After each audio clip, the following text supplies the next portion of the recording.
কি অবস্থা দেখো, শুধু মানুষের ওয়েটের কারণে, মানে ওয়েট করতে কেউ পারে না, যে ধৈর্য কারণ নাই।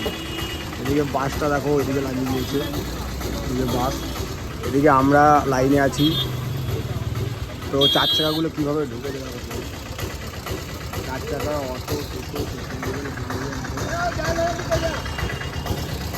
অবস্থা দেখো। যদি একটু ধৈর্য থাকে তাহলে কিন্তু এই জামগুলো লাগে না। তো পাবলিকের ধৈর্য নাই, যার জন্য জামগুলো লাগছে, আর কিছুই না। কী অবস্থা, পরিস্থিতি দেখো।